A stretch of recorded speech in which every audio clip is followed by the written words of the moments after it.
সামাজিক যোগাযোগ মাধ্যমে ফের আলোচনার কেন্দ্রবিন্দুতে এসেছেন ঢালিউডের জনপ্রিয় অভিনেত্রী বিদ্যা সিনহা মিম। মিমের সম্প্রতি শেয়ার করা একগুচ্ছ ছবি নেটিজেনদের মধ্যে ঝড় তুলেছে। ছবিগুলোতে মিমকে দেখা গেছে টি শার্ট ও ছোট জিন্সে, যা তার সাহসী ও স্টাইলিশ লুককে ফুটিয়ে তুলেছে। দীর্ঘ লম্বা গড়ন, স্মার্টনেস এবং আত্মবিশ্বাসী উপস্থিতি তাকে অন্যদের থেকে আলাদা করেছে। ছবি পোস্ট করার পরই সোশ্যাল মিডিয়ায় কমেন্ট বক্স ভরে গেছে প্রশংসায়।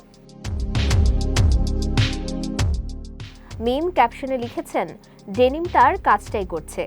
একজন ভক্ত তার লুককে সরাসরি বলিউড স্টাইল বলে আখ্যা দিয়েছেন। অন্য একজন মন্তব্য করেছেন, পুরো বিশ্বে মিমের মতো লম্বা ও স্মার্ট অভিনেত্রী খুব কমই আছে।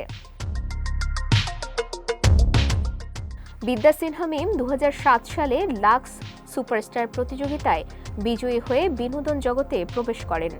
হুমায়ুন আহমেদ পরিচালিত আমার আছে জল চলচ্চিত্রে অভিনয় করে নজর কেড়েছিলেন। এরপর টেলিভিশন নাটক ও চলচ্চিত্রে কাজ করে জনপ্রিয়তা অর্জন করেছেন। দর্শকরা তার অভিনয় দক্ষতা এবং ফ্যাশন সচেতনতার প্রশংসা করে তাকে ঢালিউডের অন্যতম স্টাইলিশ অভিনেত্রী হিসেবে দেখেন। মিমের নতুন ছবি আবারও প্রমাণ করেছে তিনি শুধু অভিনয় নয়, স্টাইল ও আত্মবিশ্বাসের প্রতীকও।